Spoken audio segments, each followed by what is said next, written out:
You're watching the Escape Adulthood show, your number one source for long-lasting, fast-acting, physician-approved adultitis relief. On this week's show, we talk about rules and why your future depends on you breaking them.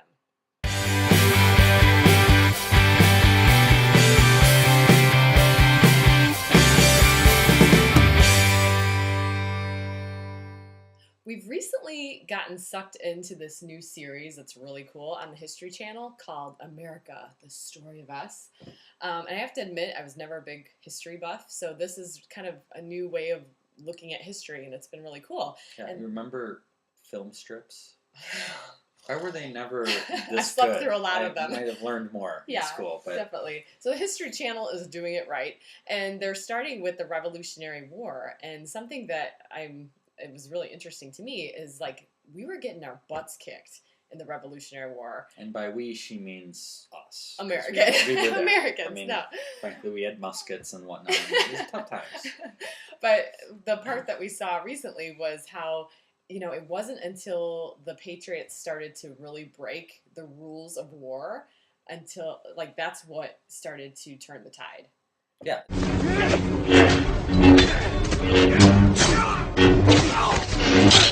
It's kind of funny that, for instance, a couple things they did is that they didn't fight head on when the British redcoats would come in line and they'd all fire at the same time. Which seems ridiculous now, doesn't it? Yeah, but, back then, that's not how they did it. The British were the number one army in the entire world. Yeah. And so instead of that, the Americans concealed themselves in the forests and they conducted stealth attacks.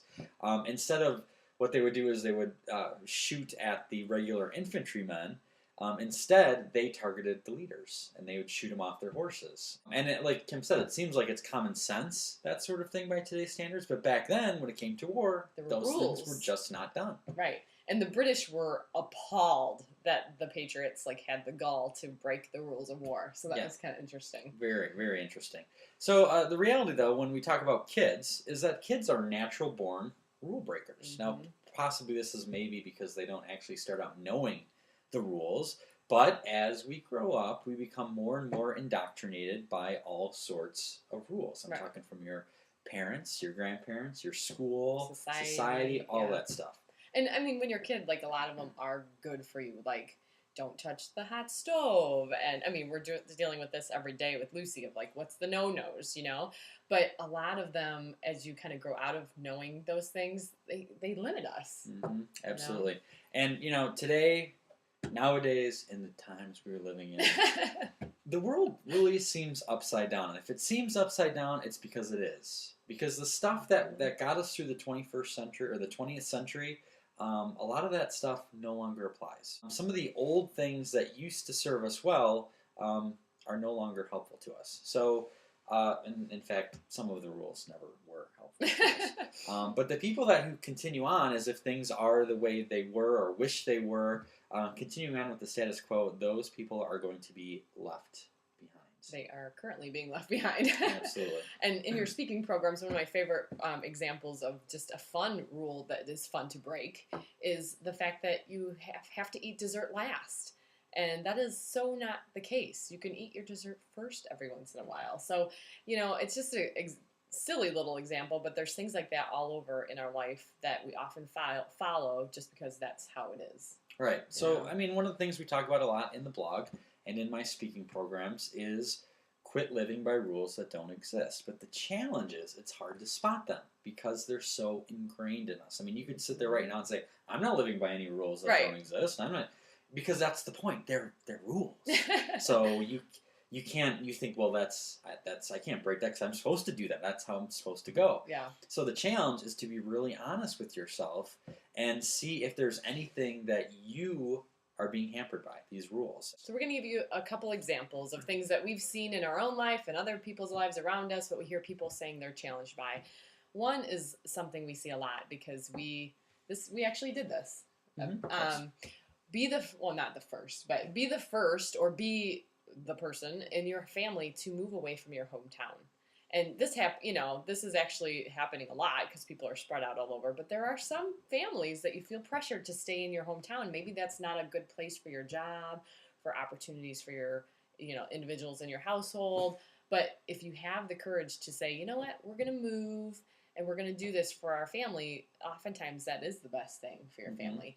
And the thing that happens, just like the British, is that your family might not like your decision. They might be appalled at your decision. So sometimes you have to take the risk. Absolutely. Another one is, if you work somewhere, maybe, there's hints of layoffs, or maybe you live in an area that is especially hard hit by the economy. It's really easy to get caught up in the negativity of the what I believe Hugh MacLeod, the cartoonist of GapingVoid.com, calls the Watercooler Gang. And I know a lot of people in my life struggle with this, where everyone is just kind of cynical and negative, and everything's going wrong.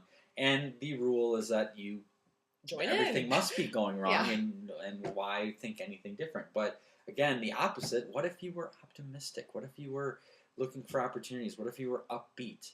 The fact is this: if you are negative and pessimistic, you will not find any opportunities. It's guaranteed. And again, the people around you might think you're weird or crazy or a Pollyanna or what have you, but the only way to make any kind of change is to look at things with an open mind and open eyes and an optimistic spirit. This next one, I think, is one of those things that is hard to admit to yourself, but to basically waiting for conditions to be perfect before you move on to the next step. Okay, whether it's taking that trip, it's like, oh, well, our finances, da-da-da. It's like, not that you should be irresponsible, but oftentimes you can take the trip. And oftentimes you can start that project or start that business or new hobby or having a baby. You hear people that everything has to be perfect on paper, and those plans just burn them, I mean, sometimes you just have to take the first step, take that little leap of faith. And plus, if you're waiting for conditions to be right, you're wasting time. Right. I talk to a lot of people, and one of the things they say, I'm going to quit waiting to take that trip. It's like maybe a year from now, your husband has a heart attack, and you never get to go on that trip. So taking advantage now of opportunities allows you to actually be able to make it happen instead of waiting, and then you might miss out forever. Time is the most invaluable currency. So, I mean, it doesn't matter. I mean, you can't get that back. Right. So. And finally, this one may be one of the more controversial ones, but the rule is that you have to have two incomes. Say in today's economy, blah, blah, blah, you have to... It's bull. It is bull. Here's the truth. The truth is you have to have two incomes to support your current lifestyle. That's true.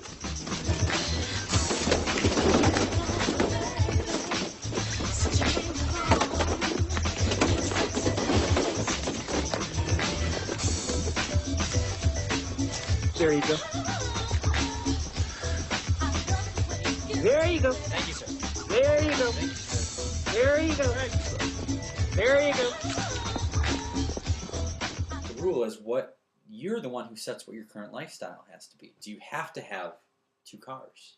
Could you maybe downsize? We have some friends that once they had kids, they actually downsized. They were in a beautiful home. They went to a little smaller home because they felt it was important for the mom to stay home and watch the kids. And it was a major forever sacrifice. Respect them for that. Yeah.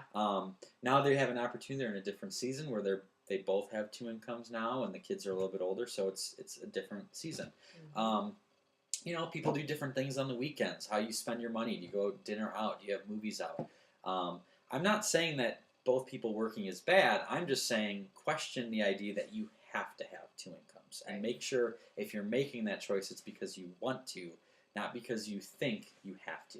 Yep. So those are just a few examples of different societal rules that people commonly live by, and you may be able to think of some of your own. But the way that today's day and age is, if you just keep going along with the status quo, not only are you going to be left behind with all the changes that are happening, but you could really miss out on some important opportunities, not only financially, but to be able to spend the time with the people that you love. So be on the lookout. Bring that childlike side back to, bring back and be that rule breaker. You kind of have to be a little rebellious, yes, which is very just childlike. Like our forefathers, Yeah. Founding fathers, who were very brave and courageous to do things that were appalling.